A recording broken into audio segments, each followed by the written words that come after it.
Hello, hello. How are you? I'm good, Paul. Thank you for having me. How you doing?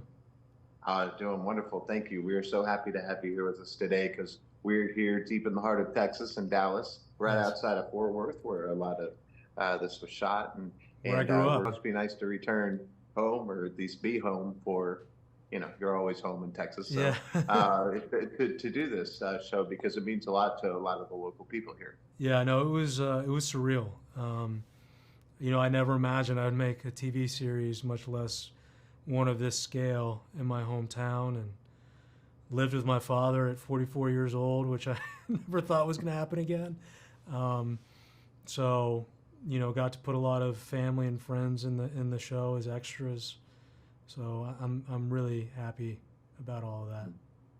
Yeah, and this thing starts out so strong, so crazy and violent, but it kind of makes you realize, during those times, just how different things were, even though Yeah. things have changed a lot. Yeah. No, I mean it was important for us to start with a bang. I knew once I learned that the Bass was forced to ride into Pea Ridge with George Reeves, I knew that I likely wanted to start the story there.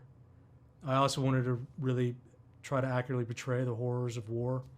Um, as David says, you got to go to the darkest corners for the light to shine. Um, and some things that I haven't seen dramatized about the Civil War that we tried to capture, which was the brutality of some of the cannon fire, the grape shot, those things that would just decimate human beings. Um, so Yeah, and it seems like a lot of these shows and movies. When you're a kid, you're thinking, "Oh, this would be so much fun to be a part of." And then you get there and you're like, "Oh, this is so much harder." And yeah, this one seemed like even harder just because of all the moving parts and the costumes and all that stuff, right? it was the toughest production I've ever been a part of by a wide margin. Um, you know, Shooting in North Texas, as you know, from January through May, we dealt with an ice storm that shut us down for a week and a half. We dealt with temperatures in the teens, being outside all night long. And then it dealt with extreme heat, the horses, the firearms, period appropriate clothing, being in the middle of nowhere to capture a sense of the Wild West with no modernity to it. It was a brutal shoot, but made it all the more rewarding. So Yeah, absolutely. Well, I know you've got people around here that are looking up to you, going, "See, I know that there's a story to tell, and I know I can do this too." What kind of advice do you give them? um, don't quit. Don't quit. Be dogmatic in your pursuit.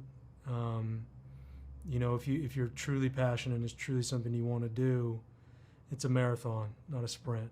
Um, I think we got conditioned by believing certain people were overnight successes, and that may be the case for some, but for the vast majority, it takes many, many years and a lot of hardships and bumps in the road to finally get to do things and tell stories the way you want to. So, Yeah, absolutely. Well, and there's so much to learn from this time too, and from these characters. These are real people. These yeah, are real things that happened. And on top of that, we're in a time of war ourselves. right. That's a very sad. I think this is the perfect time for this to come up. But what can we learn from this too?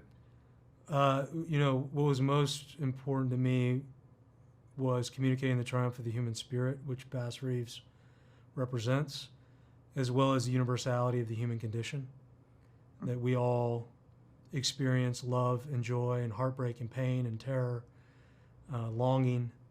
Um, and it was important to dramatize that with all different races and creeds in the show. So hopefully audiences begin to um, conquer the perceived divisions that separate some of us.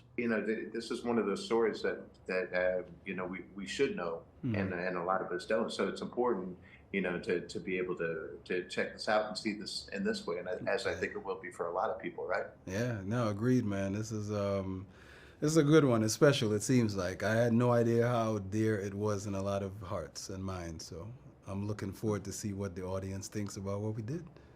Yeah. Well, and it starts out so strong and so violent, but you know those were the times, and it's kind of mirroring a little bit of time that we're having now, right? Listen, we had a I had a note on every script that I directed this season, and that note was brutal and beautiful. Mm.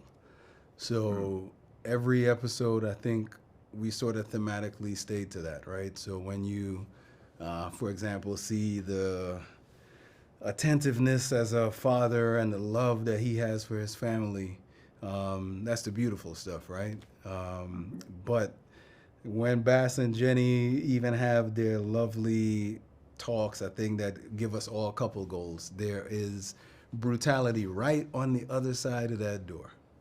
Mhm. Yeah, and you know, it almost seems like the perfect time for this to come out too, because it reminds us of, you know, how much things have changed, but also how much, you know, things still need to change, right? In this Yeah, world. no, exactly. You know, it isn't what I do love about the scripts are I don't find them to be very preachy, but I just Mhm. find them to be a very honest way at looking in. I don't think we decide what was right or wrong. I think it's done in a way where the audience can see where we were at that point of history. So that's Mhm. something I really appreciate about it as well. It's not the Lone Ranger, right? It's not the one I used to watch with my grandfather and at the end of the episode everything was just whatever and him and Tonto would go off and fight another crime. Yeah. This is more of like really getting into this man and I think his own morality clause. Like if there was a morality clause in agreements in the 1800s, Bass Reeves would be a fine example of Yeah. how to stay on the right side of what you chose. Yeah. Well, you know, it's great to be able to make something that people, you know, can look up to and go, all right, this is good. This is how I want to tell a story like this. Right. And so, what kind of advice would you give to filmmakers that want to do this? Um, I mean, my biggest thing as a filmmaker, man, is just to be yourself. And I only say that because if you're trying to emulate what anybody else does, you're robbing us all of whatever you have for us. So that's my watch and repeat every day. Every scene that you undertake, every script, every line of it that you read, be yourself. React how you're going to react because it's why we are asking you to give us your version of the story.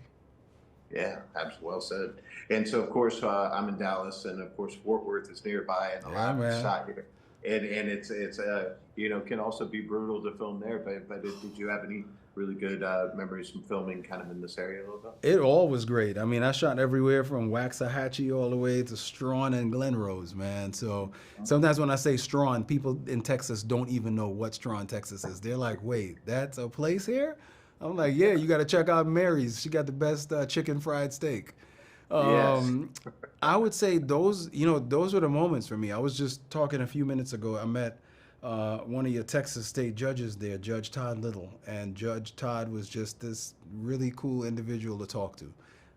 It's like I didn't think a guy like me would end up somewhere talking to a judge just shooting the breeze on set one day, but I think in all, that's what I loved about Texas, man. I think if you follow the media to a T, if you follow all the news reports, I think there are parts of this country that may make people feel unsafe with being in, and just for us being different, right? And I think that's just like such a elementary way of looking at human interaction. When I got to Texas, I was pleasantly surprised, man. Like I went deeper and deeper and deeper into it. I've rented a ranch in a town called Bluffdale, all right? Mm. And Bluffdale is 20 minutes outside of Granbury. Mm.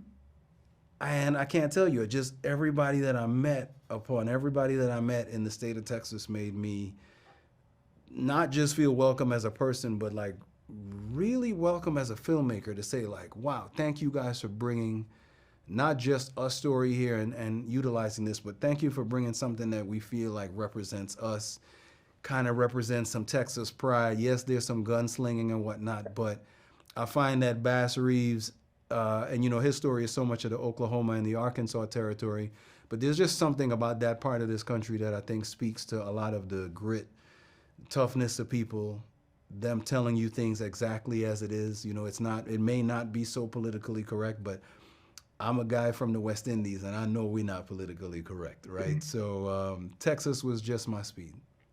Yeah, love it. Well, congratulations on everything. Thank you for making this. We're going to tell everyone to check it out and look forward to talking to you more soon. Definitely. Thank you for the time, man.